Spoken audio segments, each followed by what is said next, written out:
आता सगळेजण एका जागी शांत बसू, इकडे तिकडे कुणीच फिरू नका. जर बाहेर जायचं असेल तर आत्ताच जा. बडबड पण कुणी करायची नाही.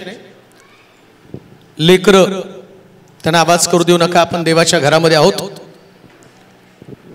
जेव्हा परमेश्वर बोलतो असं लिहिलंय शास्त्रामध्ये, मोशेला देवाने सांगितलं तुझं आणि माझं संभाषण होणार आहे.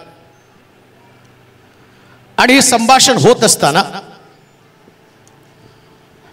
लोक जे मंडपामध्ये राहत आहेत, मंडपातल्या सर्व लोकांनी आपापल्या मंडपाच्या दाराजवळ येऊन थांबायचं. आणि मी तुझ्याशी बोलेल. अग्नीच्या द्वारे एक सामर्थ्य मी प्रगट करेल आणि ते सामर्थ्य प्रगट होत जवळ येईल आणि त्या पर्वताला स्पर्श करेल तर जागच्या जागी तो भस्म होईल. इतकं देवाच्या बोलण्याला किंमत आहे. जेव्हा परमेश्वर बोलतो तेव्हा आम्ही इतकं गंभीर असलं पाहिजे.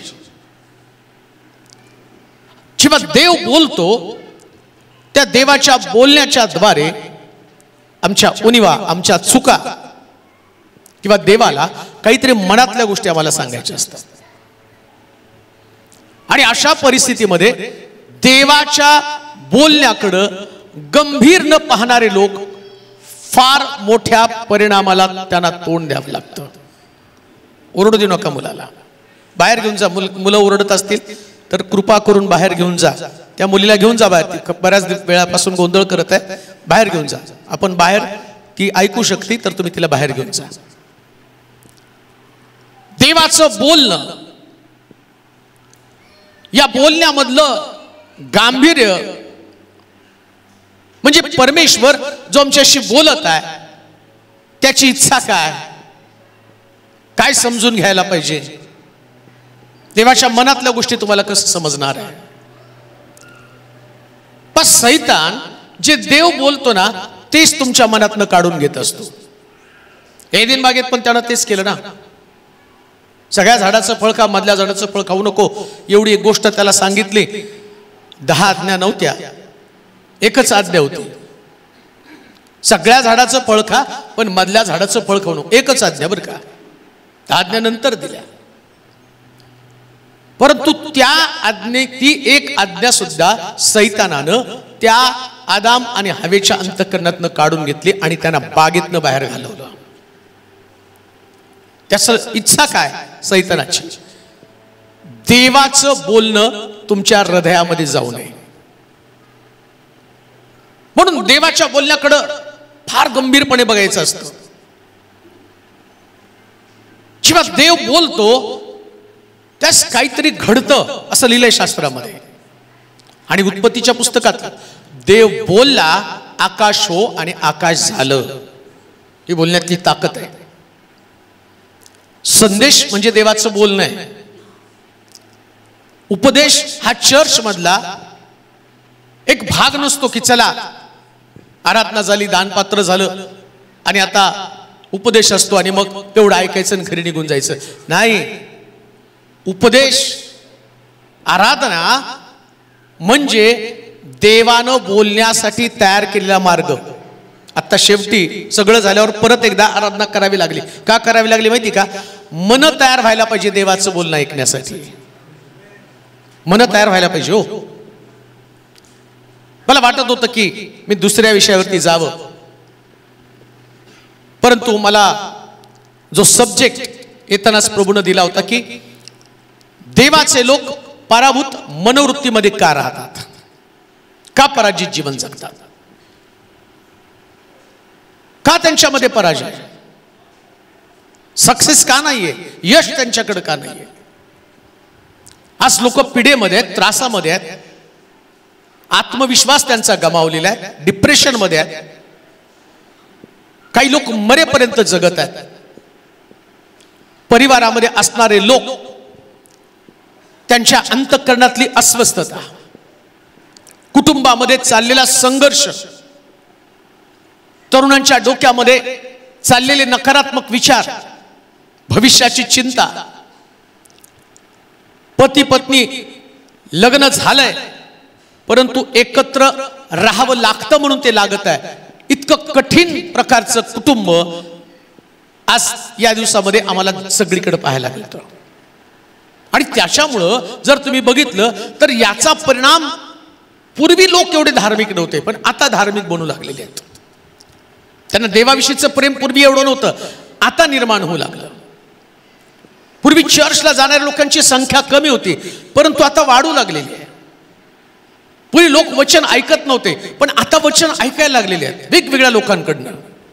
कारण सगळ्याला उत्तर पाहिजे. त्यांना असं वाटतं कोणीतरी आम्हाला योग्य प्रकारचा मार्ग दाखवला पाहिजे. आणि पुन्हा मी तुम्हाला सांगतो, माणसाचे मार्ग मनुष्याला तात्पुरती मलमपट्टी करतात पण देवाचा मार्ग हा कायम मलमपट्टी करणारा मार्ग आहे. कायमस्वरूपी. टेम्पररी सगळ्या गोष्टी नष्ट होतात, ते काहीच टिकून राहत नाही. देवानं सृष्टी निर्माण केली, सूर्य निर्माण केला पण सूर्य अजून टिकू नये. देवाची प्रत्येक निर्मिती ही टिकणारी निर्मिती आहे. आणि म्हणून त्यानं सांगितलं आकाश आणि पृथ्वी नाही तशी होईल पण माझं वचन कधीच नाही सोडणार नाही, का तर ते टिकणारं देवाचं वचन आहे. त्याकडे आमचं लक्ष लागलं पाहिजे. पहिल्या दिवसात आम्ही पाहिलं देवाच्या इच्छेविरुद्धाचं वर्तन हे आमच्या जीवनामध्ये आम्हाला अपयशी बनवतं. तर आमच्याच इच्छेप्रमाणे आम्ही चालतो. गप्पा मारू नका, अजिबात गप्पा नाही मारायच्या. दुसरी गोष्ट आम्ही पाहिली, देवानं सांगितलेली आज्ञा मोडल्याबरोबर आम्ही पराजित जीवन जगतो. बायबल दिले कशाला तुम्हाला? उशाखाली घेऊन झोपायला का भूत लागलेल्या व्यक्तीच्या डोक्यावरती मारायला तुम्हाला बायबल दिलेले आहे? पुष्कळ लोकांनी या बायबलचा उपयोग चुकीच्या पद्धतीने करून ठेवले.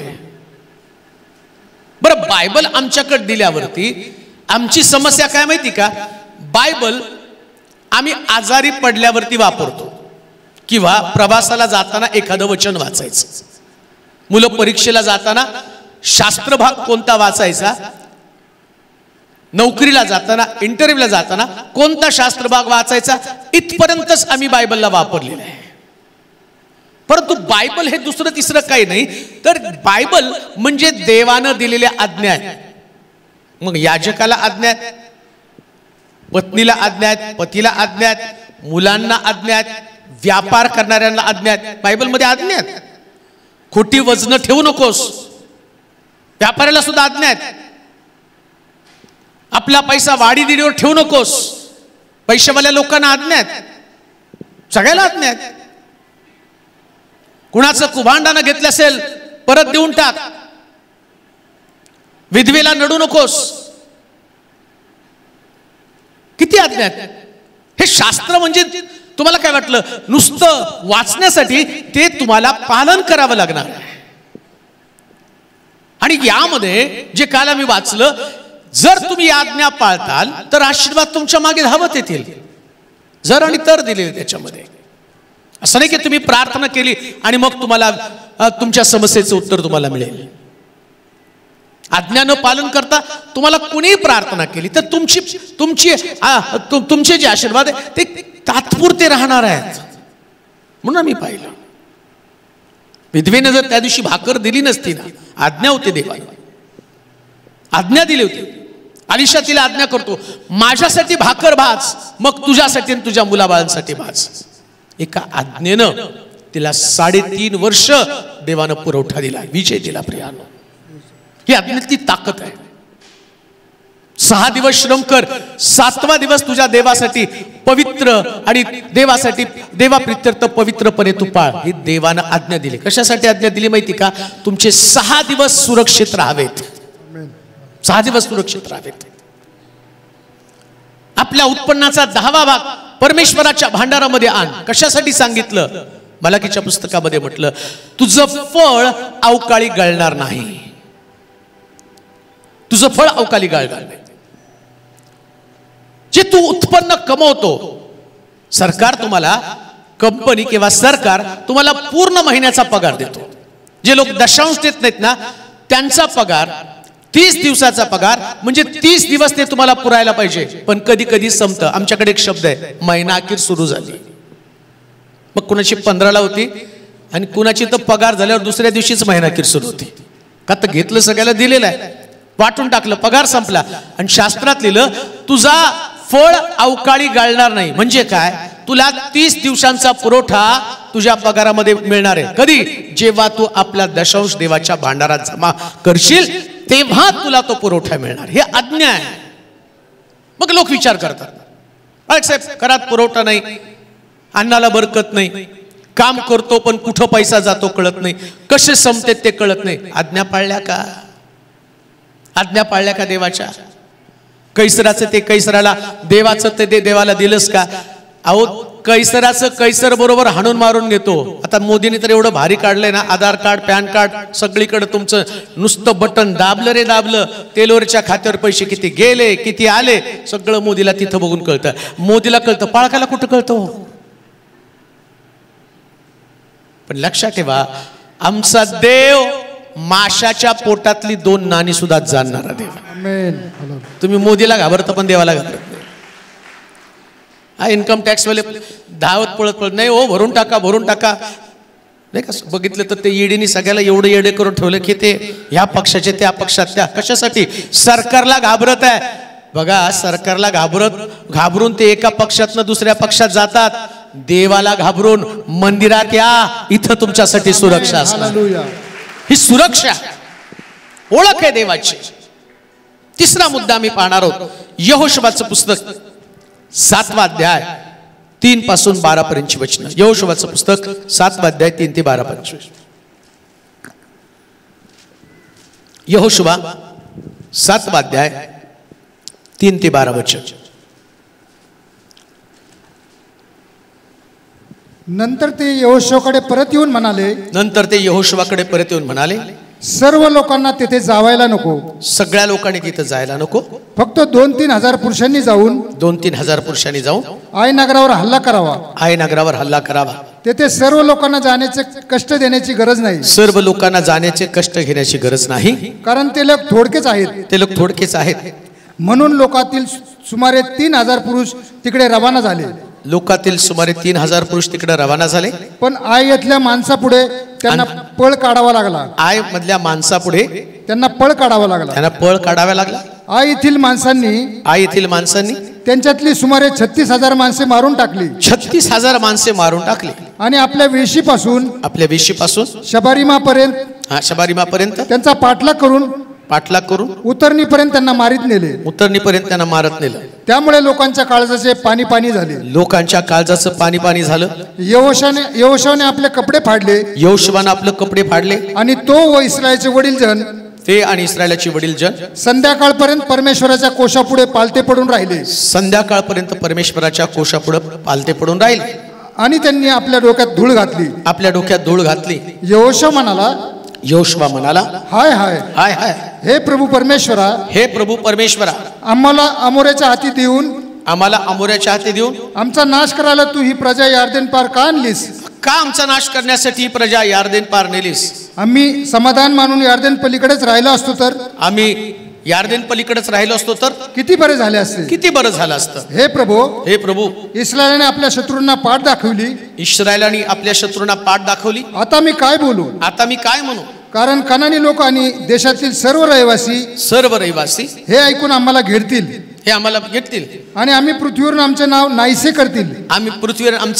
करतील. तेव्हा तू आपले थोर नाव राखण्यासाठी काय करणार आहेस? तेव्हा परमेश्वर यहोशुवाला म्हणाला, उठ, असा पालता का पडलास? इस्रायलाने पाप केले आहे. मी त्यांच्याशी केलेला करार त्यांनी मोडला आहे. समर्पित वस्तूपैकी काही त्यांनी घेतले आहेत. एवढेच नव्हे तर त्यांनी चोरी व लबाडी केली आहे. आणि त्या वस्तू आपल्या सामानामध्ये ठेवल्या आहेत. म्हणून इस्रायल लोकांना आपल्या शत्रूपुढे टिकाव धरवत नाही. टिकाव धरवत नाही, टिकाव धरवत नाही. ते आपल्या शत्रूंना पाठ दाखवतात, आपल्या शत्रूला पाठ दाखवतात, कारण ते शापित झाले आहेत, शापित झाले आहेत. तुमच्यामधून त्या समर्पित वस्तू नष्ट केल्याशिवाय, तुमच्यामधून समर्पित वस्तू नष्ट केल्याशिवाय येथून पुढे मी तुमच्या बरोबर राहणार नाही, येथून पुढे मी तुमच्या बरोबर राहणार नाही. तर उठ, हा उठ, वाचा. तर उठ, उठ, लोकांना शुद्ध कर, शुद्ध कर, त्यांना सांग, त्यांना सांग, उद्यासाठी तुम्ही शुद्ध व्हा, उद्यासाठी तुम्ही शुद्ध व्हा. कारण इस्रायलचा देव परमेश्वर म्हणतो, इस्रायलाचा देव परमेश्वर म्हणतो, हे इस्रायला, हे इस्रायला, तुझ्यामध्ये समर्पित वस्तू आहेत, तुझ्यामध्ये समर्पित वस्तू आहे. तुमच्यातून त्या समर्पित वस्तू तुम्ही दूर करीपर्यंत पूर्णपणे तुमच्या शत्रूपुढे तुमचा टिकाव लागणार नाही. हा, तुमच्या शत्रूपुढे तुमचा टिकाव लागणार नाही. सकाळी तुम्हाला आपापल्या वंशाच्या क्रमाने पुढे आणण्यात येईल. मग ज्या वंशाला परमेश्वर पकडील त्या वंशाच्या एका एका कुळाने पुढे यावे. आता सगळं वाचत बसू नका.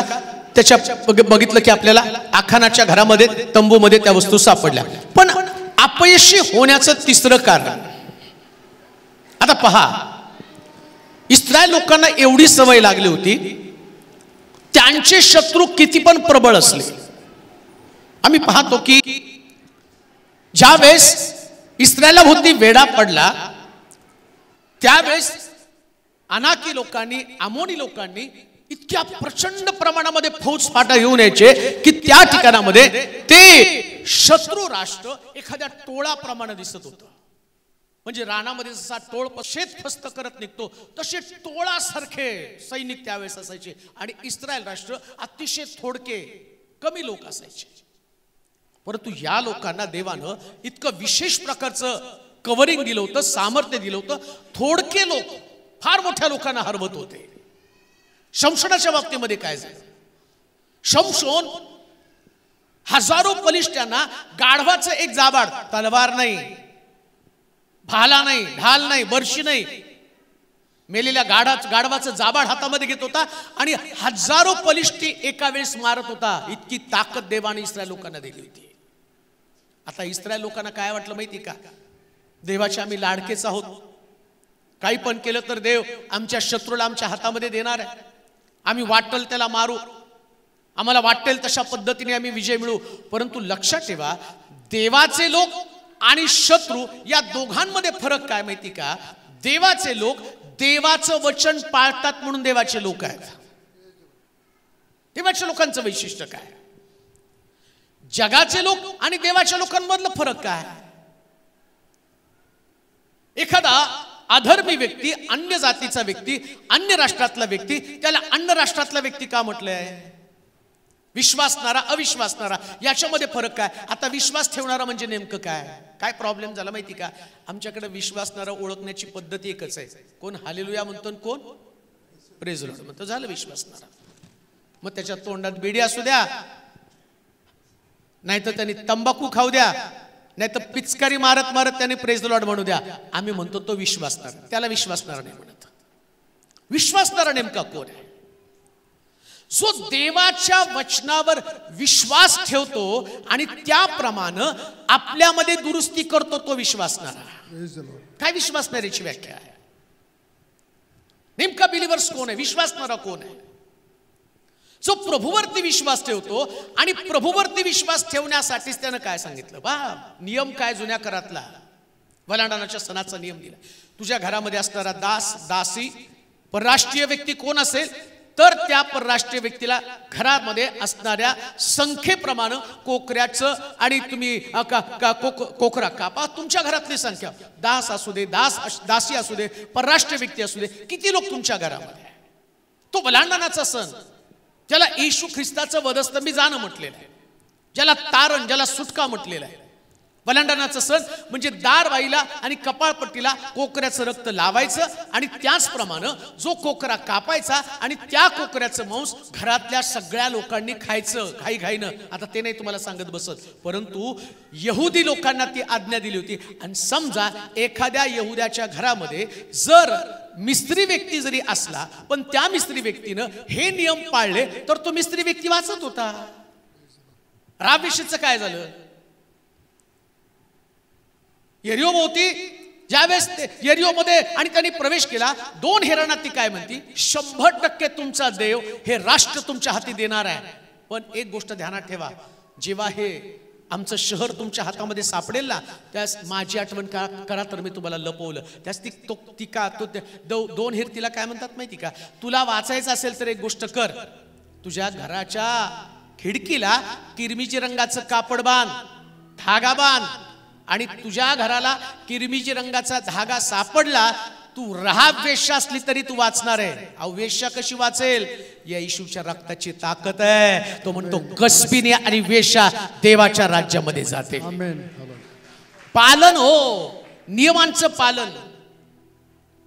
धार्मिकता म्हणजे नियमांचं पालन. विश्वासणारा व्यक्ती म्हणजे नियमांचं पालन करणारा व्यक्ती आहे. पराजित जीवन का असतं? तुम्ही देवाचं वचन तुमच्याकडे नियमाचं पालन करत नाही. प्रेज द लॉर्ड म्हणता म्हणून तुम्हाला नाही मिळणार. आम्ही काय करतो माहिती का, भूत लागलेल्या व्यक्तीला मन येशू रक्त जय, येशू रक्त जय. त्याला येशूवरती विश्वास नाही, त्याला सामर्थ्य माहित नाही, पावर माहित नाही, काय देवाच्या वचनाची ताकद काय माहित नाही. मग तुम्ही बघा, येशू रक्त जय म्हणून तो पण खेळतो, तो साईजा जातो, एक शुक्रवार जातो, दुसऱ्या शुक्रवारी परत येतो. तीच गुमती, तीच गुमती बर का. त्या मीटिंग मध्ये कुठला पण वक्ता आल्यावर एकच बाई 10 वेळा घुमत असते. किती वेळा जातं किती वेळा येतं ते भूत, किती वेळा जात. मग का जात नाही ते? कारण त्याला माहितीये याला वचनाची ताकद माहित नाही, आज्ञेची ताकद माहित नाही. पण देवाच्या आज्ञेची ताकद शास्त्रामध्ये सांगितली, यहुदी लोकांनी पाळली आणि ते विजयी झाले देवाच्या. हे विजयाचं सूत्र आहे. देवाचं वचन पाळणं हे विजयाचं सूत्र आहे. आता यहुदी लोकांना सवय काय लागली, परमेश्वर मदत करतो. इथं घडलं काय माहिती का, त्यांनी पाहिलं की हे अमालेकी लोक, हे कनानी लोक आहे, आता संख्येनं फार कमी. वाचावर ते वचन, यहोशुआचं पुस्तक 7 अध्याय 3 वचन. नंतर ते यहोशुआकडे परत येऊन म्हणाले, सर्व लोकांना तिथे जावायलाच नको. कोण म्हटलं? फक्त 2-3 हजार पुरुषांनी जाऊन हाय नगरावर हल्ला करावा. तेथे सर्व लोकांना जाण्याचे कष्ट देण्याची गरज नाही, कारण ते लोक थोडकेच आहेत. असं कोण म्हटलं? कुणाला? इस्रायल लोक कुणाला म्हणत आहे? यहोशुआला. आणि यहोशुआ कोण आहे? नेतृत्व करणारा, पाळक आहे. पहा, ज्या मंडळीला देवाचं वचन पाळायला नको, ती मंडळीच पाळकाला सांगते असं करू तसं करू. पाळक साहेब असं करूया ना आपण. आता देवाचा नियम काय माहिती का, पाळकानं मंडळीला सांगावं, मग मंडळी विजय होते. मंडळीला विजय कसा मिळणार? देव पाळकाशी बोलतो आणि पाळक लोकांशी बोलतो. आता घडलं उलट.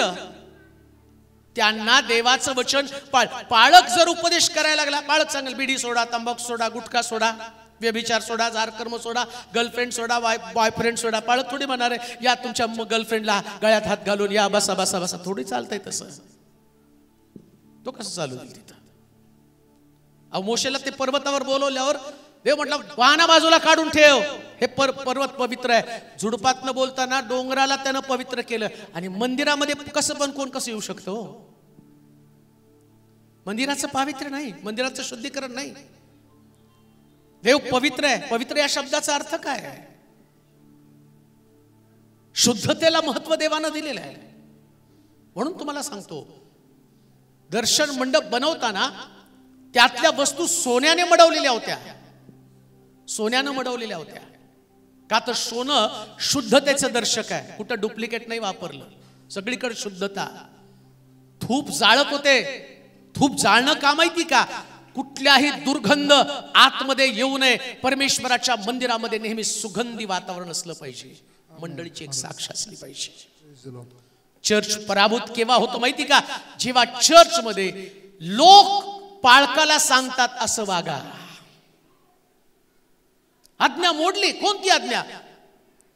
यहोशुआला कशाला नेमलेलं आहे? मोशेला का म्हटला देव जा फारो समोर उभा राहा, माझ्या लोकांना फारोच्या गुलामगिरीतनं बाहेर काढ. त्यांना शिकवलं शुद्ध व्हा, पवित्र व्हा. परंतु परिस्थिती बदलली. यहोशुआ आला. आता यहोशुआवाला लोक सांगायला लागलेत एवढ्या लोकांनी जाऊन विजय मिळवण्याची गरज नाही. ते पाळकाला, यहोशुआला मार्गदर्शन करत आहे. जर मंडळी पाळकाला मार्गदर्शन करू लागली तर मंडळी कधीच यशस्वी होऊ शकत नाही. पण जी मंडळी पाळकाच्या मार्गदर्शनाने चालते ती मंडळी एक यशस्वी मंडळी आहे. आमेन.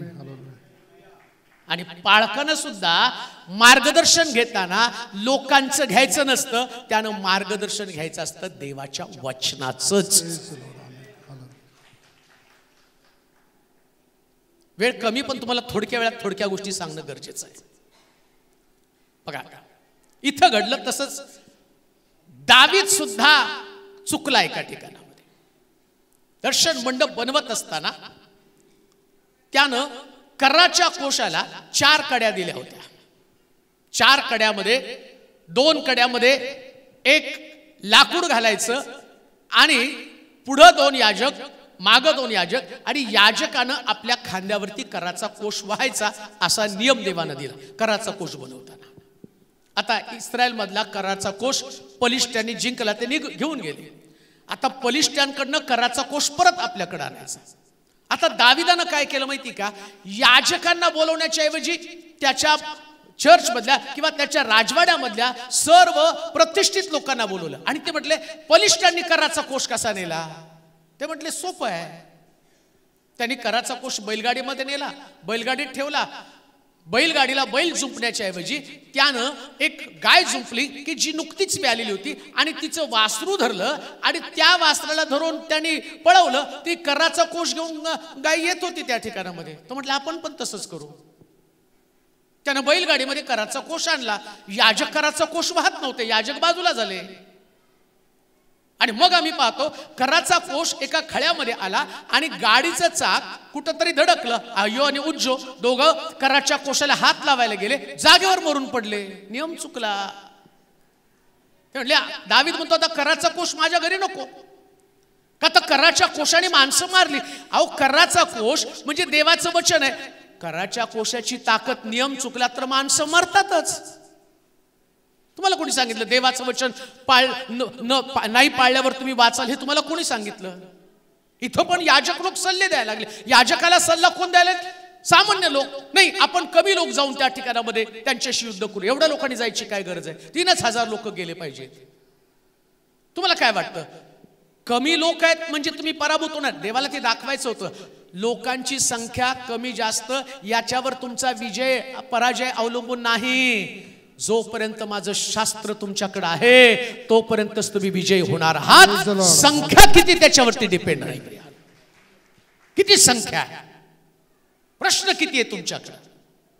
तुमच्याकडे किती पण प्रश्न असू द्या, परंतु लक्षात ठेवा तुमच्याकडे जर देवाचं वचन असेल, नियम असतील, तर या नियमांच्या द्वारेच तुमचा शत्रू पराभूत होणार आहे. शत्रूला पराभूत करण्याची ताकद देवाच्या वचनामध्ये. म्हणून जर तिसरं गोष्ट जर कोणती असेल तर पाप. पराजित जीवन होण्याचं कारण, तिसरं कारण पाप आहे. आणि ते पाप यहोशुवानं पण केलं, ते पाप मंडळीनं पण केलं. यहोशुवानं त्याचं ऐकलं. कधी कधी पाळक दबावाखाली सेवा करत असतो, त्या प्रेशर खाली सेवा करत असतो. यहोशुवानं त्यांना जी गोष्ट देवानं सांगितली ती स्पष्टपणे त्यांना सांगायला पाहिजे होती. आता यहोशुवा ज्या इस्रायल लोकांमध्ये जवळजवळ किती लोक मेले, ते 33,000 किती लोक मेले, 36,000 किती लोक मेले. वाचा बरं आता ते सगळं वाचा खाली. तिसरं वचन. नंतर ते यहोशुवाकडे परत येऊन म्हणाले, सर्व लोकांना तेथे जायला नको, सगळ्यांनी तिथे जायला नको, फक्त 2-3 हजार पुरुषांनी जाऊन आय नगरावर हल्ला करावा. 2-3 हजार पुरुषांनी जाऊन आय नगरावरती हल्ला करावा. ते सर्व लोकांना जाण्याची कष्ट देण्याची गरज नाही. सगळ्या लोकांना जाण्याची कष्ट घेण्याची गरज नाही, कारण ते लोक थोडकेच आहेत. म्हणून लोकातले सुमारे 3,000 पुरुष तिकडे रवाना झाले. 3,000 पुरुष तिथे रवाना झाले. पण आय येथील माणसांपुढे त्यांना पळ काढावा लागला. आय येथील माणसांनी त्यांच्यातील सुमारे 36 माणसे मारून टाकली. किती? आणि 36 किती माणसं? 36,000 माणसे मारून टाकली आणि आपल्या वेशीपासून शबारीपर्यंत त्यांचा पाठलाग करून उतरणीपर्यंत त्यांना मारीत नेले. त्यामुळे लोकांच्या काळजाचे पाणी झाले. बघा आता सुरुवातीला काय म्हटले, थोडके लोक जाऊ, काय आपलं बिघडणार आहे, आपण सहज विजय करू का, त्यांची बुद्धी काम करत आहे. अजून एक गोष्ट तुम्हाला सांगतो, चर्च मध्ये बुद्धी वापरायची नाही. चर्च कधी बुद्धीने चालत नाही. चर्च पवित्र आत्म्यानं चालवलं जातं. चर्च व्यक्ती चालवत नाही. चर्च देवाचं वचनच चालवतं. देवाच्या वचनाचं सामर्थ्य जर तुम्हाला माहित असेल ना, तर लक्षात ठेवा, मंडळी जर विजयशाली असली पाहिजे. ऐका, तुम्ही मेंबर्स आहात, माहित नाही मला देवाने परत इथं का आणलं, माझा विषय तो नव्हता, मी काढून पण ठेवलं होतं, त्याला खास स्पेशल प्रकारच्या क्लिप लावून आणतो कोणता संदेश द्यायचा. तर मी संदेश काढला होता बघा, संडे पण लिहिले त्याच्यावरती, अचाट शक्तीचं मर्म कसं. पण मी तर बसल्यावर तुमची वर्शिप वगैरे चालू झाली आणि शेवटच्या 5 मिनिटांमध्ये मला देवाच्या आत्म्याने सांगितलं, नाही तुला हे सांगावं लागेल की जाता जाता ज्याची मंडळीला गरज आहे आणि जे मंडळांसाठी आवश्यक आहे, आणि ते मी काढलं या ठिकाणामध्ये. उद्देश काय, तुम्हाला समजावं का तुम्ही पराजित आहात, का मंडळी पराजित आहे. मंडळांमध्ये वाद आहे, मंडळांमध्ये संघर्ष आहे, मंडळांमध्ये ईर्ष्या आहे, मंडळांमध्ये स्पर्धा आहे. आत्मिक जीवनात मंडळ्या संपून चाललेल्या आहेत, संपल्यात मंडळ्या. आता मंडळ्या एकत्र येतात, चर्च एकत्र येतं, पण चर्चच्या एकत्र येण्यामध्ये ना पवित्र आत्म्याचं कार्य, ना पवित्र आत्म्याचं सामर्थ्य, ना देव त्यांच्यामध्ये काम करत. जगातल्या मंडळांची परिस्थिती ती आहे. याच्या पलीकडे जाऊन नुसत्या जगातल्या मंडळांची परिस्थिती नाही, पेंटिकॉस्टल मंडळांची सुद्धा वाताहत व्हायला लागलेली आहे वास्तव स्थिती. मग का वास्तव असा प्रकार घडलेला आहे. त्या काळामध्ये जेव्हा पवित्र आत्म्यानं काम केलं, त्यावेळेस मंडळांमध्ये जर तुम्ही बघितलं तर पवित्र आत्मा इतकं मोठं काम करत होता की 1000 लोक त्यांच्यामध्ये येत होते. आता 1000 लोक येतात, पण ते काम, ते ऐक्य, ती सहभागिता खरोखरी भाकर बोलण्यामध्ये, प्रार्थना करण्यामध्ये तत्पर होते. आता वचन सांगण्यामध्ये, प्रार्थना करण्यामध्ये मंडळी मागं पडलेली. आता संख्येनं मंडळी एकत्र येते, पण त्या मंडळीला चालवणारं नेतृत्व, या नेतृत्वच मोठ्या प्रश्नामध्ये, जसं यहोशुआच्या बाबतीमध्ये घडलं. मोशे चालवत होता, त्या मोशे दगडी पाट्यांतल्या आज्ञा त्यांना सांगत होता, पण आता मोशे गेला आणि मोशेची जागा नवीन नेतृत्व, या नवीन नेतृत्वासमोर एक नवीन पर्याय निर्माण झाला. आणि या पर्यायामध्ये लोक जाऊन यहोशुआला सांगायला लागले, आपल्याला सगळ्याला जाऊन युद्ध करण्याची गरज नाही. का तर आपले शत्रू फार कमी संख्येमध्ये. परिणाम काय झाला, त्यांच्यामधले लोक मारले गेले, पराभूत झाले लोक. म्हणून एक गोष्ट लक्षात ठेवा, पाळकाकडे किती ज्ञान आहे, तो किती शिकलेला आहे, त्याला किती अभ्यास आहे, याच्याकडे जाऊ नका. मार्गदर्शन करण्याच्या बाबतीमध्ये कधीच तुम्ही पुढे असू नका. नेहमी पाळकाच्या मार्गदर्शनाने चालणारी मंडळी ही यशस्वी मंडळी असते प्रियांनो. हे चर्च सक्सेसफुल चर्च असतं. जेव्हा जेव्हा लोकांनी नेतृत्व आपल्या हातामध्ये घेतलेलं आहे, नेतृत्व हातात घेतलं की देव नेतृत्व सोडून देतो. देव नेतृत्व सोडून देतो. त्यानं ज्याला नेमलं त्याच्याशीच तो बोलत असतो. काय म्हटली मिरियम आणि अहरोन, काय देव फक्त तुझ्याशीच बोलतो का? मोशेने एक चूक केली निर्गमाच्या पुस्तकामध्ये. त्यानं ज्या स्त्रीशी लग्न करायला नको ते केलं, तो चुकला. मग त्या बहीण भाऊ त्याच्याकडे, काय देव तुझ्याशीच बोलतो का?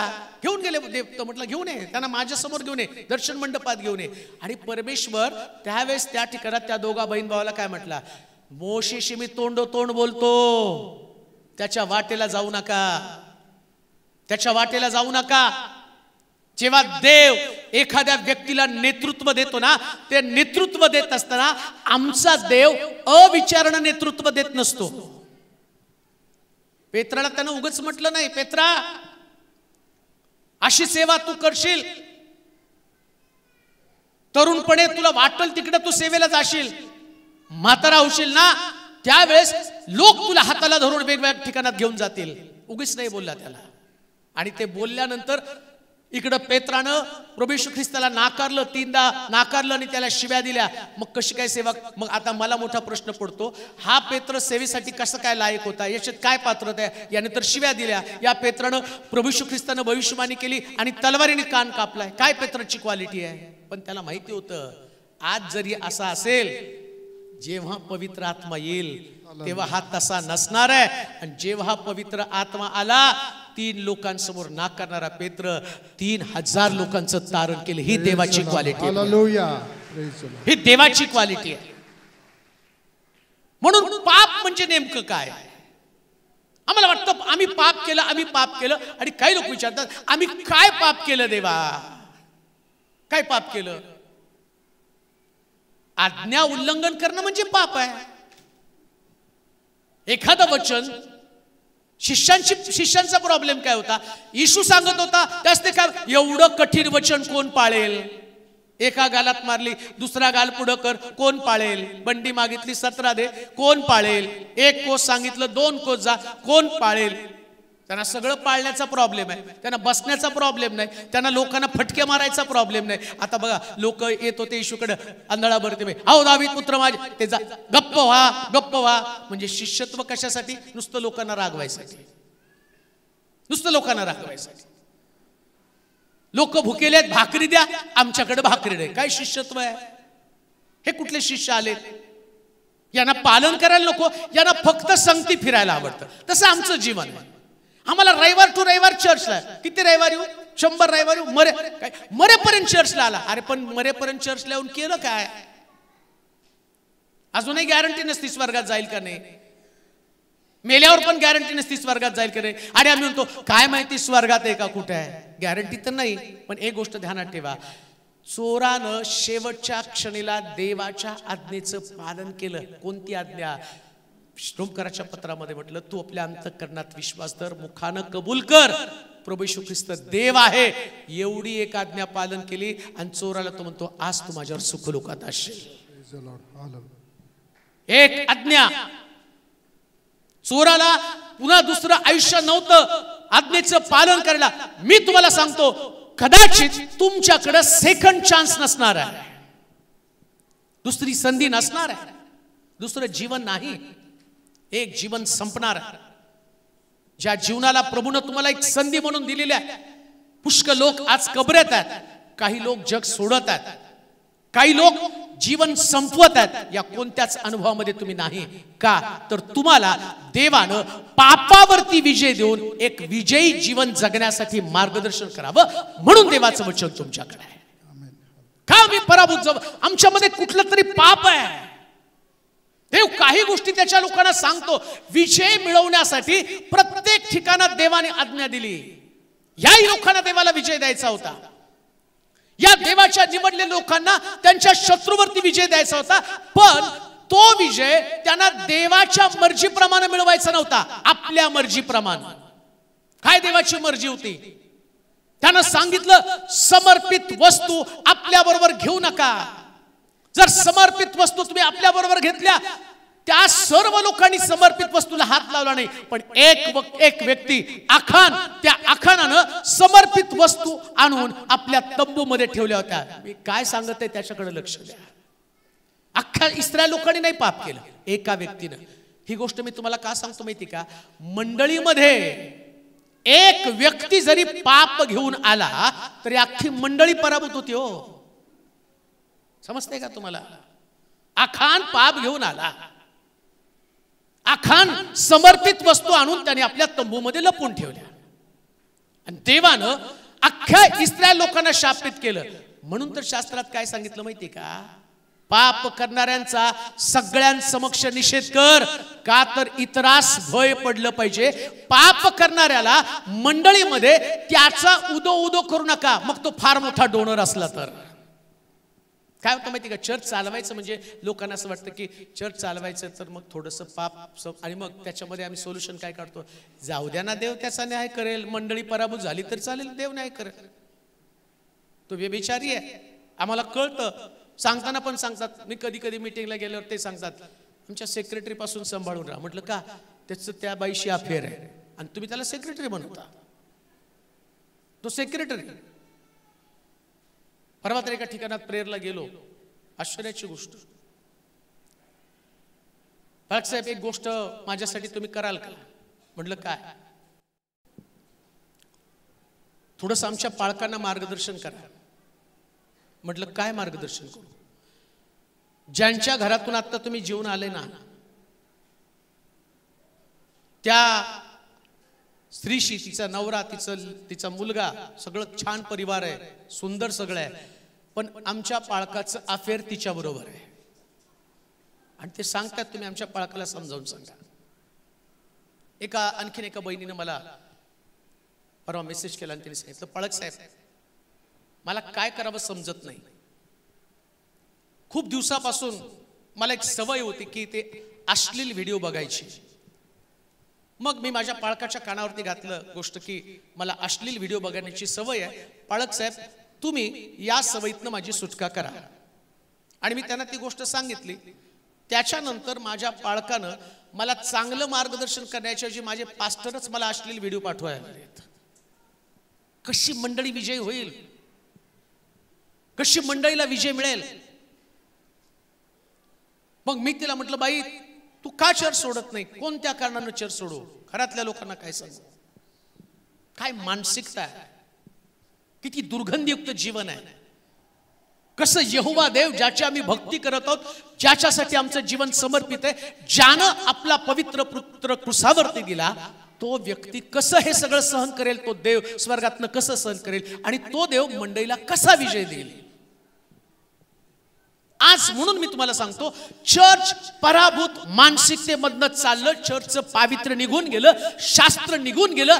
आता जे चालू आहे ते फक्त टाइमपास चालू आहे. टाइमपास.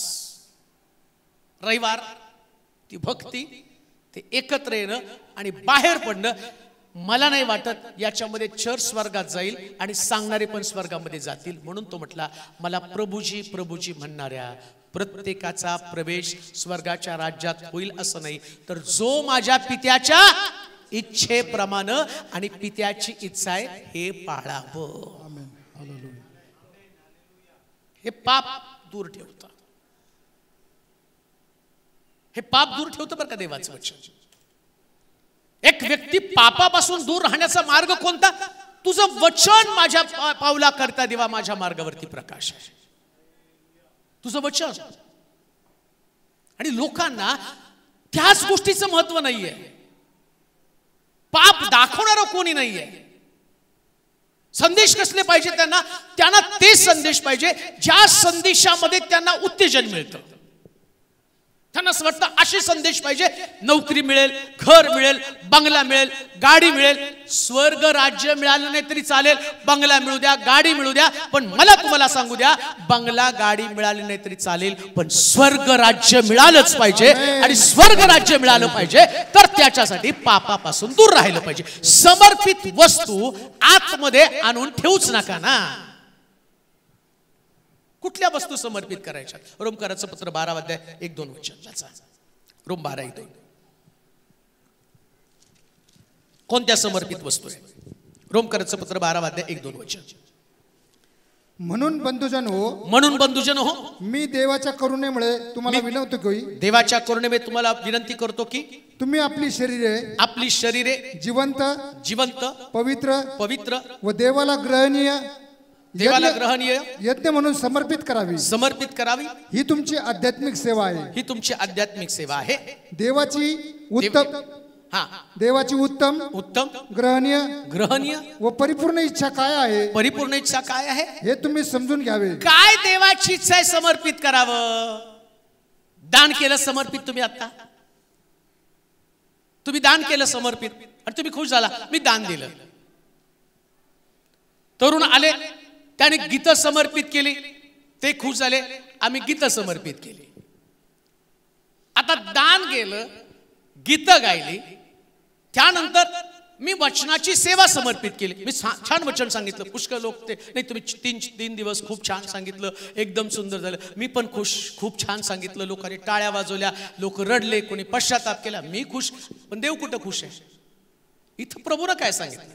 माझी इच्छा काय वाचा बरं इच्छा? देवाची उत्तम ग्रहणीय व परिपूर्ण इच्छा. म्हणजे देव ग्रहण काय करतो बघा. तुम्ही गीतं गायली, मी संदेश दिला, तुम्ही दान टाकलं, हे प्रभू स्वीकारतो असा नाही उल्लेख केला बरं का. आता हे दानाचं काय मनी ऑर्डर करणार का स्वर्गामध्ये? चला मुक्काम पोचतोय का तसंच. बरं इथं पेटीएम पण नाही ना देवाकडं. इथं केलं की त्याच्याकडे पडलं, गुगल पे फोन पे देवाकडे जात नाही. हे दान कुठं जाणार आहे? इथंच. जे मला मिनिस्ट्रीसाठी लागतं त्याच्यासाठी तुम्ही ते करणार आहे. देव ते नाही मागत. म्हणून आपल्या देवाचं तेवढं एक चांगलं. आता नाताळ नाही का, करंजा करून डायरेक्ट तुम्ही खाता, 25ची पण वाढ बघत नाही. त्या लोकांना विचारलं नैवेद्य दाखवावं लागतं, मग ते दाखवल्यावर ते खातात. आपल्याला नैवेद्य नाही, काय नाही, बिर्याणी करा, खा प्या मजा करा. 25 तारीख नावाला बनवता बनवताच खाऊन मोकळे होतात. कारण त्याला माहितीये देव ते खात नाही. सगळं कोण खातं? आपणच खातो. कॅरल येऊन खातं नाही का. 20 तारखेपासून तर माहित नाही, आता 1 तारखेपासूनच कॅरल येतं. ते कॅरल आल्यावर सगळे देवदूत तेच तुमचं खाऊन जातात नाही का, तुम्ही बनवलेलं. म्हणजे ते कुठंच देवाकडे जात नाही. कॅरलला दिलेले पैसे बघा काय चमत्कारिक सगळा प्रकार आहे नाही का. देवदूत आले, त्यांनी गाणं गायले, त्यांच्याकडे ऑफरिंग बॉक्स नव्हते. डबे होते का देवदूतांकडे? आमच्या देवदूतांकडे डबे असते. कुठं जात नाही ते. मी म्हणत नाही ते घेऊ नका, घ्या, पण मी बायबल काय ते तुम्हाला सांगतो. हे कुठं जात नाही. मग देव काय अपेक्षित करत आहे? आखानानं समर्पित वस्तू आतमध्ये आणून ठेवल्या, हे मी तुम्हाला सांगत आहे. मग कशाचं समर्पण करायचं ते मी तुम्हाला विचारतो. प्रश्न काय? कोणत्या वस्तूचं समर्पण आहे आणि प्रभूला काय आवडतं? ठीक आहे, मी भुकेला होतो त्यास तुम्हाला अन्न दिलं, उघडा होतो त्यास तुम्हाला वस्त्र दिलं, हे प्रभूला आवडतं. तुम्ही कुणाला अन्न द्या, कुणाला वस्त्र द्या, कुणाला जेवण द्या, हे पण प्रभूला आवडतं. पण देवाची उत्तम इच्छा काय वाचला मी? देवाची उत्तम आणि ग्रहणीय. ग्रहणीय ग्रहणीय म्हणजे प्रभू स्वीकारतो. काय स्वीकारतो? तुमचं शरीर अर्पण केलेलं स्वीकारतो. आता शरीर अर्पण करतो म्हणजे आम्ही काय? आम्ही म्हणतो आमचे हात प्रभूला समर्पित, चला हात वर करून देवाची स्तुती करू, हात वर केले. मग आम्ही म्हणतो आमचं तोंड देवाला समर्पित, चला जोर जोराने देवाची स्तुती करा, आम्ही जोर जोराने देवाची स्तुती केली. चला आमचे पाय समर्पित, आपण नाचून देवाची स्तुती करू, आम्ही उड्या मारून देवाची स्तुती केली. आता विचार करा, या सगळ्या गोष्टी तुम्ही करत असताना हे खरं समर्पण आहे का? मग आता मला तुम्हाला सांगा, इथं तुम्ही टाळ्या वाजवता आणि रिक्षामध्ये बसल्यावर एक पिक्चरचं गाणं लागतं, त्याच्यावर पण हात चालतात ठेक्यावर. बेस बरोबर धरला जातो. आठवलं असेल कुठलं तरी गाणं बरोबर आहे ठेक्यावर येत. मग आता मला तुम्हाला सांगा, इथं तुम्ही उड्या मारता, लग्नातही उड्या मारता. दावीद नाचताना त्याच्या वस्त्राचं भान नव्हतं, लग्नात तरी कुठं भान असतो? तिथं पण तुम्ही नाचता. मग प्रश्न असा आहे, हे खरंच देवाला आवडतं का जे तुम्ही करता? मी म्हणत नाही देवाच्या मंदिरात नाचून स्तुती करावी, हे म्हणतच नाही, पण समर्पित वस्तू संबंधाने मी बोलत आहे. समर्पित वस्तू आतमध्ये तंबूमध्ये आणून ठेवल्या, शरीर अर्पण केलं, पण आतमधल्या वस्तू संबंधाने देव बोलत आहे. समर्पण कशा? शरीराचं समर्पण करायचं म्हणजे नेमकं काय समर्पण करायचं?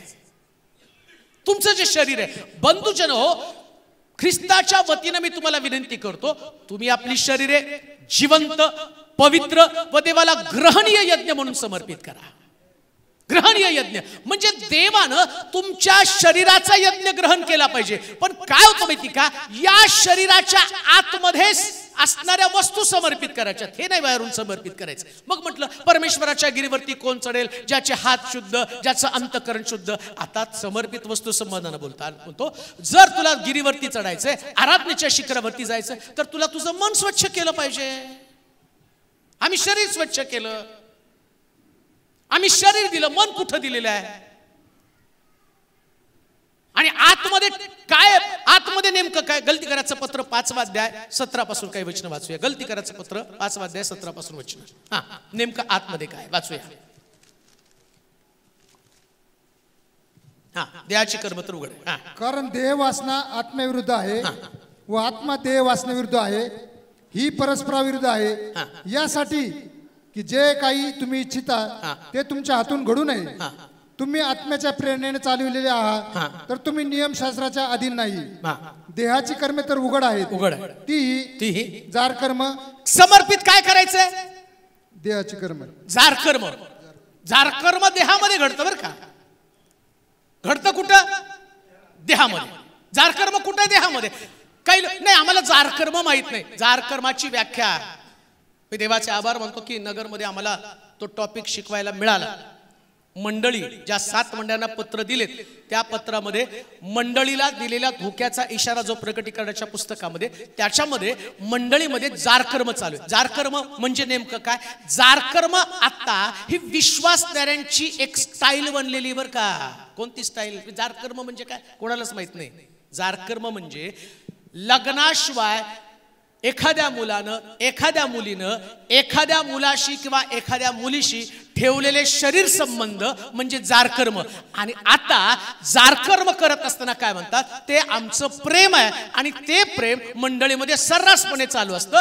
आणि ते प्रेम व्यक्त करत असताना या वर्शिपमध्ये मुला मुलींचं एकमेकाचं आकर्षण, आणि ते एकत्र येऊन देवाला आपलं शरीर समर्पित करतात. आणि बायबल काय सांगतं? मला ग्रहणीय यज्ञ कोणता? तुमच्या शरीराचं पावित्र्य, तुमच्या डोळ्याचं पावित्र्य, तुमच्या बोलण्याचं पावित्र्य, तुमच्या विचारांचं पावित्र्य. आता विचार करा, तुम्ही तर यज्ञ समर्पित केला, तुम्ही त्या ठिकाणामध्ये आणि प्रभूला सुंदर उपासना सादर केली, पण क्वायर मधल्या मुला मुलींचं एकमेकाशी अफेअर आहे. आणि त्याच्यानंतर ते वासनांत बनतात, वासनेच्या आहारी जातात. आणि ज्या वेदीवरती आम्ही प्रभूला आराधना समर्पित करतो तिथं पाप घडतं. ती मंडळी कशी यशस्वी होऊ शकेल की जी गोष्ट देवाला पसंत नाही पण ती मंडळीमध्ये चालू आहे, आणि त्याला विरोध करणारा देवाचा कोणता सेवक नाही, कोणता संत नाही. आणि पाळकाला वाटतं ती तरुण लेकरं आहेत, ती तरुण मुलगा आहे, ती तरुण मुलगी आहे, आणि त्यांच्याकडनं हे घडू शकतं. परंतु आखानाच्या बाबतीमध्ये आखानानं समर्पित वस्तू आणून तंबूमध्ये ठेवल्या.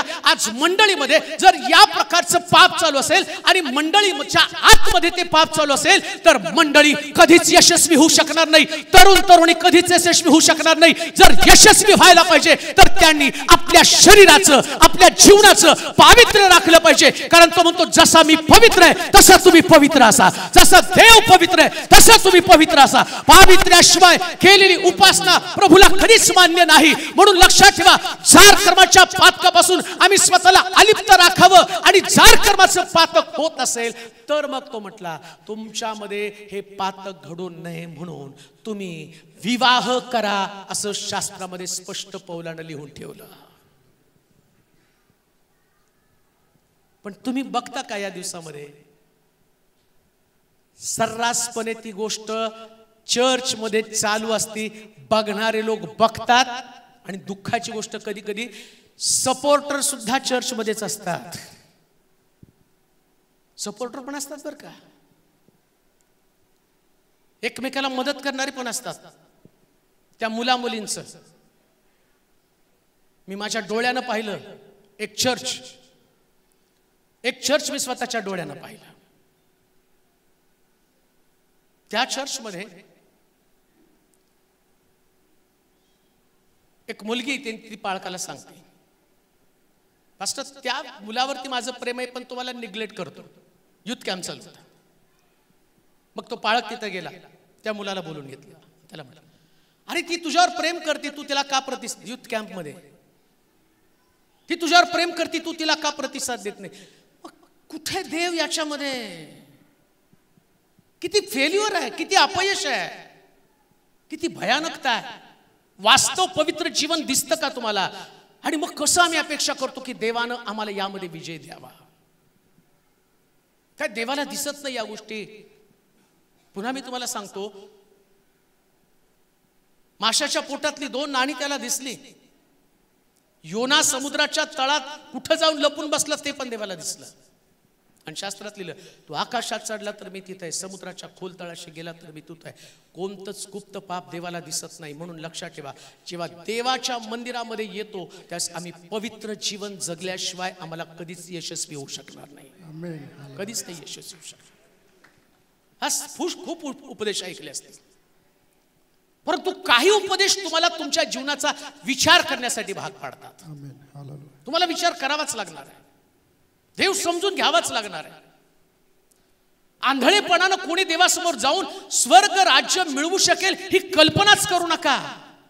स्वर्ग राज्य सगळ्यापेक्षा वेगळं आहे. देवाचं मंदिर हे सगळ्यापेक्षा वेगळं आहे. म्हणून मला काय केलं पाहिजे तर तो म्हटला जारकर्म. पुढे काय म्हटलं? अशुद्धपणा. अशुद्धपणा, कामातुरपणा, अशुद्धपणा.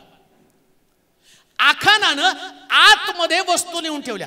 अशुद्धपणा. आता काय अशुद्ध आहे? अशुद्धपणा कोणता आहे? आमच्याकडे काय माहिती का, काही लोकांमध्ये पद्धत आहे प्रेज द लॉर्ड करताना लांबून प्रेज द लॉर्ड. का तर तुमचा हात आम्हाला नको ना आमचा हात तुम्हाला नको. नाही, ते सिस्टरने सिस्टरला ब्रदरला चांगली पद्धत आहे, मी त्याला पण दोष देत नाही. पण त्यानं तुम्ही अशुद्ध होणार नाही. स्पर्शानं चोखतो म्हणतो, चोखल्यानं चाखल्यानं स्पर्शानं अशुद्ध होत नाही. मग अशुद्ध कशाने होतो माहिती का? मनुष्य आतून जे बाहेर टाकतो त्यानं अशुद्ध होतो. आतून बाहेर हो, आतून सगळं घाण निघती ना. एकमेकाविषयीचा मत्सर आतून निघतो, भडास. काही लोक बरेच दिवस मनामध्ये साठवतात. एकदा तावडीत सापडल्यावर एवढं वकायचं तर अरे बापरे एवढं मनात होतं का? आणि आता बरं वाटलं, आता करा प्रार्थना. आमच्या सोलापूरमध्ये तर म्हणतात, आपल्या सोलापूरमध्ये आम्हाला 2 आत्मे आहेत, भांडाचं पण पवित्र आत्मा. जेवढी पॉवरफुल प्रार्थना तेवढंच पॉवरफुल भांडण सुद्धा आमचं. कसलं जीवन आहे हे? आतून काय निघतं त्याचा विचार करा ना. राग, द्वेष, मत्सर, लोभ हे सगळं आतमध्ये आणि त्याला आतमध्ये लपून ठेवलं. आखानानं आतमध्ये आणून लपून ठेवलं. तसं मंडळीमध्ये काही लोक अशाच प्रकारचं जीवन घेऊन चाललेले आहेत. कोणी छान गायलं तरी त्यांना आवडत नाही. बघा तुम्ही 2 गाणारे असले ना, त्या 2 गाणाऱ्यांपैकी एक गाणाऱ्याचं कोणी कौतुक केलं यांचं डोकं फिरलं. वाजवणारे 2 असले, त्याला चुकून जर म्हटलं तुम्ही खूप छान वाजवता, जो दुसरा वाजवणार आहे आणि त्याचं डोकं फिरलं, तिथून जे ईर्ष्या, स्पर्धा, गटबाजी, फुटी, पक्षभेद. देवाच्या वचनात सांगितलं तुमच्यामध्ये एकत्र आल्यावर फुटी असू नये पण त्याच्यात फुटी. अहो ही गोष्ट आत्ता नाही, पौलाच्या काळातनं. तो पौल म्हणतो, कोणी म्हणतं मी पौलाचा, कोणी म्हणतं अपोलोसचा, आणि त्यांच्यामध्ये गटबाजी होती. त्या ठिकाणात योहानाच्या काळामध्ये योहानाचे शिष्य, येशूचे शिष्य. आजच्या काळामध्ये आमचे पण शिष्य आहेत, माझे शिष्य वेगळे, यांचे शिष्य वेगळे, आणि सगळे शिष्य एकत्र आले की द्वेष, मत्सर, ईर्ष्या. आणि मग आम्ही चर्चेसमध्ये ते आमकं चर्च, कोण म्हणतं निंबळकचं चर्च, कोण म्हणतं सोलापूरचं चर्च. लक्षात ठेवा, ना निंबळकचं चर्च ना सोलापूरचं चर्च. चर्च आहे ख्रिस्ताचं, लोक आहे ख्रिस्ताचे, सेवक आहे ख्रिस्ताचे, वाजवणारे आहे ख्रिस्ताचे, गाणारे आहे ख्रिस्ताचे. सगळ्याच्या द्वारे देवाचं गौरव होतं. म्हणून जेव्हा तुम्ही मंदिरामध्ये येता त्यास व्यक्तिपूजा नव्हे तर देवाची उपासना घडली पाहिजे. आतमधलं हे सगळं काढून टाका. या समर्पित वस्तू, आमचं गाणं देवाला समर्पित, आमचं वाजवणं देवाला समर्पित, आमचं शरीर देवाला समर्पित. मग कोणी माझ्या गाण्याची किंमत करो अथवा न करो, कोणी माझं वाजवण्याची किंमत करो अथवा न करो, कोणी तुमच्या सेवेची किंमत करो अथवा न करो. लक्षात ठेवा, एकदा समर्पित झालो, एकदा समर्पित झालो, मग कौतुक नाही, फक्त सेवा, फक्त सेवा, फक्त सेवा, फक्त सेवा. शब्द कानावरती पडो अथवा न पडो, परंतु प्रभूची सेवा. लोकांचे शब्द ऐकू नका. प्रभू येशू ख्रिस्ताच्या कानावरती शब्द पडले. हा बलजबूल भूतांचा अधिपती, म्हणून त्यांना सेवा थांबवली नाही. त्याला माहितीये माझं काम, तो म्हणतो जोपर्यंत रात्र आहे तोपर्यंतच मला काम करायचंय. एकदा दिवस संपल्यावर मला माझं काम करता येणार नाही. लक्षात ठेवा, शरीरात प्राण आहे तोपर्यंत काम करता येणार आहे. शरीर थकलं जाईल, शरीर साथ देणार नाही, त्यावेळेस ना तुमचं शरीर विरोध प्रतिकार करणार नाही. एकदा त्या भूमीच्या पोटामध्ये गेल्या, एकदा प्रेत म्हणून त्या कबरेमध्ये गेलं ना, मग राग द्वेष सगळं संपलं जातं. जिवंत आहे तोपर्यंत या भावना असणार आहेत. म्हणून लक्षात ठेवा, शरीराचं समर्पण करत असताना अशुद्ध कुठलीच गोष्ट त्यातनं बाहेर पडू देऊ नका. कोणाविषयी वाईट बोलू नका. ऐका, कोणाविषयीच वाईट बोलू नका. खरं चर्च कोणतं आहे माहिती का? ते कोणाविषयी वाईट बोलत नसतात. आणि आत्ताची सगळ्यात वाईट परिस्थिती कोणती माहिती का? लोक प्रार्थनेला कमी, चर्चेला जास्त जातात. त्या सेल ग्रुपला गेले ना, त्या सेल ग्रुपमध्ये देवाविषयी कमी आणि एकमेकाविषयी जास्त बोललं जातं. प्रेषितांच्या काळामध्ये ते घराघरामध्ये जाऊन येशूविषयी बोलले जात आहे. आत्ता तसं होत नाही. मी आज एवढा महाराष्ट्र फिरतो ना, त्यात मला एक गोष्ट कटाक्षाने समजते. लोक प्रार्थनेला गेल्यावर प्रार्थना संपल्यावर ते एकमेकाच्या जीवनाची चर्चा करतात. हे अशुद्धपण आहे, हे अमंगळपण आहे. आणि हे असली प्रार्थना देव कधी मान्य करत नाही. म्हणून भानावरती या, शुद्धीवरती या, पराभूत मनोवृत्ती तुम्ही असणारात का? कारण तुम्ही शुद्धतेला महत्व दिलं नाही. कुठंही गेला, कोणी व्यक्ती तुमच्याशी बोलत असताना मी म्हणतो प्रत्येक व्यक्तीने गांधीजीच्या 3 माकडाप्रमाणे बनावं. गांधीजींनी बायबल वाचलं म्हणून त्यांनी 3 माकडं उभी केली. बुरा मत देखो, बुरा मत सुनो. गांधीला कळलं बायबल वाचून. त्यांनी ख्रिस्ताला स्वीकारलं नाही पण सत्य स्वीकारलं. हो, आम्ही ख्रिस्ताला स्वीकारलं पण सत्य स्वीकारलं नाही. त्यानं ख्रिस्ताला नाही स्वीकारलं पण सत्य स्वीकारलं. आम्ही ख्रिस्ताला स्वीकारतो पण सत्य स्वीकारत नाही. आमचं तोंडही उघडं, आमचं कानही उघडं आणि आमचे डोळेही उघडे. सगळं वाईट बघायचं, सगळं वाईट बोलायचं, सगळं वाईट ऐकायचं आणि हात वर करून देवाची स्तुती. एवढा मोठा हात वर की देवाला त्याला उचलून घ्यावं स्वर्गामध्ये. हे सगळं दिखाव आहे.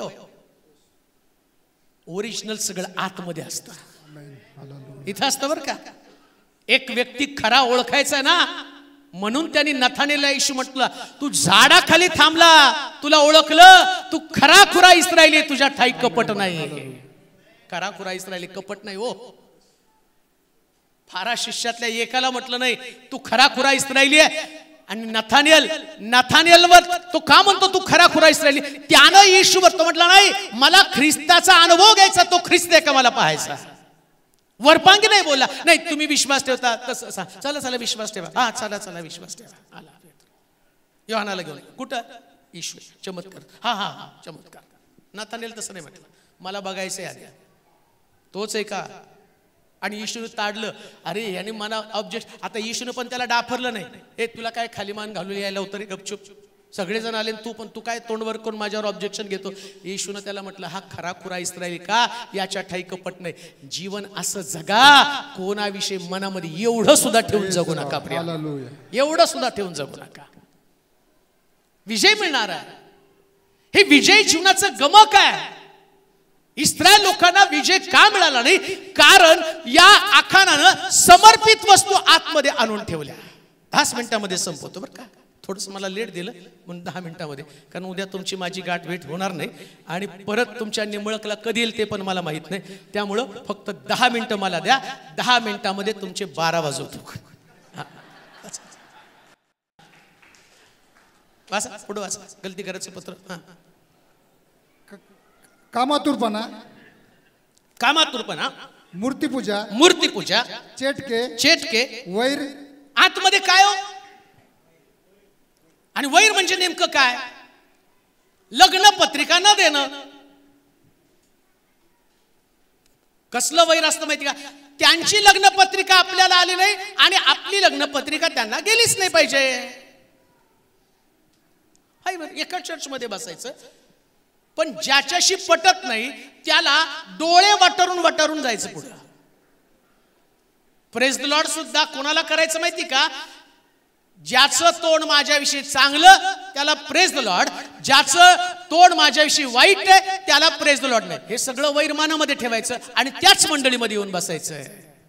तिथेच येऊन टाळ्या वाजायचे. प्रेज आत्मा आला, आत्मा आला, आत्मा आला. अरे आत्माला आतलं वैर बाहेर तर गेलं पाहिजे ना. पवित्र आत्माला, पवित्र आत्माला काय तुला उड्या मारायला, थरथर कापायला, टाळ्या वाजवायला नाही. पवित्र आत्मा आला तर पहिल्यांदा हृदय स्वच्छ करण्याचं काम करतो. पहिल्यांदा तुमच्या मधल्या फुटी काढण्याचं काम करतो. तुमचं वैर संपवण्याचं काम करतो. म्हणून आम्ही पाहतो प्रभू येशू ख्रिस्त पुन्हा उठल्यावर त्यानं सांगितलं, अरे सगळ्याला नंतर सांगा. मग मरियला मार्तेला तो मरियला सांगतो आणि तो म्हटला जाऊन पहिले पेत्राला सांग मी पुन्हा उठलेलो आहे. ज्या पेत्रानं मला शिव्या दिल्या त्याला सांग मी पुन्हा उठलेलो आहे. सगळ्या शिष्यांना जाऊन सांगा. यहुदा आणि जो आणि मेला, परंतु येशू ख्रिस्त त्याच्या संबंधानं वैर धरलं नाही तर आणि तो त्याला धरून देणार आहे. परंतु आम्ही पाहतो येशू जाऊन त्याचे सुद्धा पाय धुतो. लक्षात ठेवा, या जगामध्ये आत्मिक लोकांमध्ये कधीच वैर असता कामा नये. ज्या दिवशी तुमच्यामध्ये वैर आहे तुम्ही पराभूत जीवन जगणार आहात. पण ज्यावेळेस तुमच्याकडे क्षमा आणि तुमच्याकडे प्रेमानं भरलेला अंतःकरण आहे, येशू ख्रिस्त सगळ्यात मोठा विजयी देव का ठरला? त्यानं कोणाशी शत्रुत्व ठेवलं नाही. बायबल सांगतं त्यानं ज्याने त्याला क्रुसावर दिलं तो प्रार्थना करतो, हे बापा यांना क्षमा कर, कारण हे काय करतात ते त्यांना कळत नाही. हे खरं ख्रिस्ती जीवन, हे खरं विजयी जीवन. जर विजयी जीवन जगायचं तर शत्रुत्व सोडून जगा प्रियांनो. आणि शत्रुत्व सोडून जगणाऱ्या व्यक्तीला जगामध्ये हरवण्याची ताकद कोणाकडे नाहीये. ज्याचं शत्रुत्व संपलं तो व्यक्ती सगळ्यात मोठा विजय व्यक्ती आहे. लक्षात ठेवा, एक मनुष्य ज्या ख्रिस्तानं यरुशलेमेतल्या छोट्या गावात जन्म घेतला तो ख्रिस्त आज जगाच्या कानाकोपऱ्यामध्ये पोचला. का? कारण पहिला देव आहे तो म्हणतो मी पाप्याला मारण्यासाठी नव्हे तर पाप्याला तारण्यासाठी आलो. हा पहिला देव आहे. यानं स्वतः शत्रुत्व नष्ट करून टाकलं, वैर संपवलं. येशू ख्रिस्त वधस्तंभी जाण्याच्या अगोदर त्यानं हेरोद आणि पिलाताचं वैर संपुष्टात आणलं. दोघे एकमेकाचे शत्रू होते पण त्यानं वैर संपुष्टात आणलं.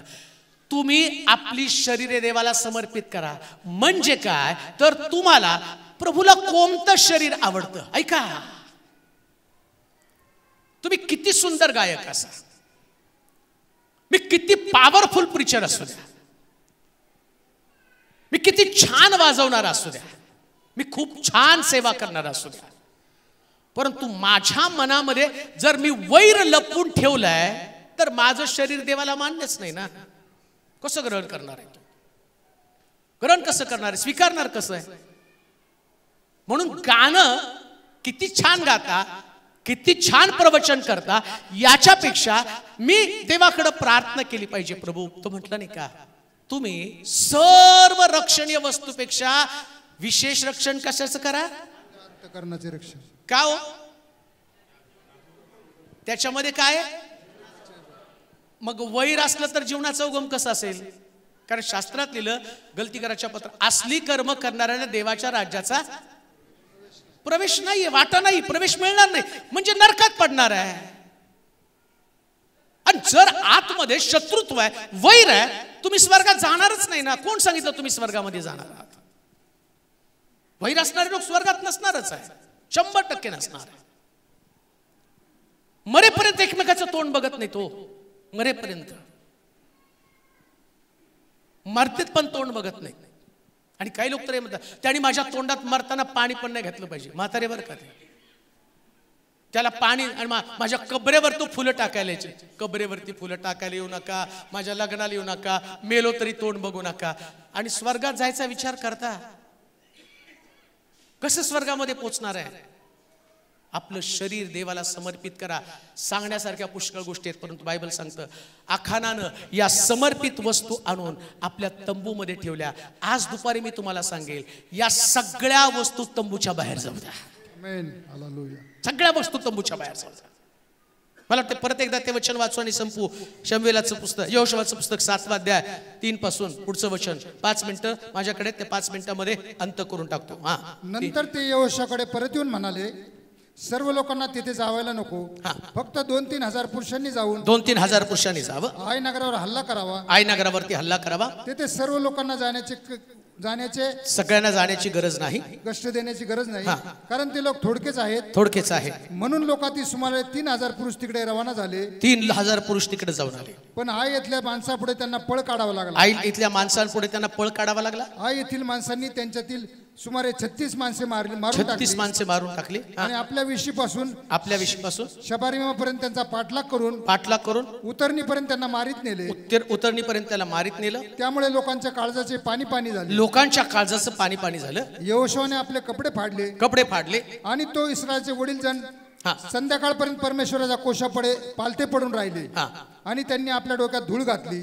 यहोशुआ म्हणाला, हाय हाय हाय हाय, हे प्रभू परमेश्वरा, मला अमोराच्या हाती देऊन आमचा नाश करायला तू ही प्रजा यार्दन पान का आणलीस? तू कशा ही परिस्थिती आमच्यावरती आणली? आम्ही समाधान मानून यार्दन पलीकडेच लेकर बाहेर जा, लेकर बाहेर जा, गोंधळ घालू नका आतमध्ये. हा, यार्दन पलीकडे राहिला असतो तर किती बरे झाले असते. किती बरे झाले असते. हे प्रभू, इस्रायलने आपल्या शत्रूंना पाठ दाखवली. इस्रायलने आपल्या शत्रूला पाठ दाखवली. आता मी काय बोलू? आता मी काय करू? कारण कनानी लोक आणि देशातील सर्व रहिवासी हे ऐकून आम्हाला घेरतील आणि पृथ्वीवरून आमचे नाव नाहीसे करतील.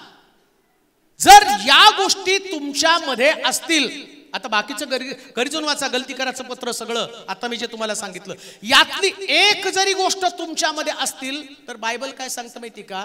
पृथ्वीवर तुमचा अवशेष सुद्धा शिल्लक राहणार नाही, अस्तित्वच राहणार नाही. हो, जय पराजय कुठं गेलाय? अस्तित्व संपेल. तुमचं परिवार, तुमचं व्यक्तिगत जीवन, तुमच्या मंडळीचं अस्तित्व संपेल. मंडळीमध्ये जर ते पाप असेल तर. मी चर्चला बोलत आहे. चर्चला फक्त आशीर्वाद पाहिजे, चर्चला फक्त बरकत पाहिजे, चर्चला फक्त आरोग्य पाहिजे, चर्चला फक्त लग्न झालेलं पाहिजे, चर्चला लग्न झालेल्या सुनांना, मुलांना, मुलींना त्यांना लेकरं पाहिजे, पण चर्चला विजय पाहिजे. आमेन. चर्चला विजयाची गरज आहे. आणि चर्चला जर विजय पाहिजे ना तर समर्पित वस्तू ज्या प्रभूला समर्पित करायच्या, आपलं शरीर प्रभूला समर्पित करायचंय, तर समर्पित वस्तू ज्या आतमध्ये ठेवल्या त्यांना बाहेर काढलं पाहिजे. कसं बाहेर काढल्याशिवाय विजय मिळणार आहे? असं लिहिलं. यहोशुवा म्हणतो, प्रभू काय केलंस तू?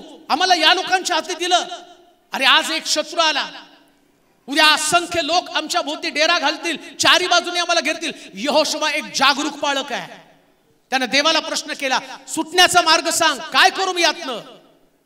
जे सेवक आहे, तुम्ही सेवा करता, कान देऊ नये का?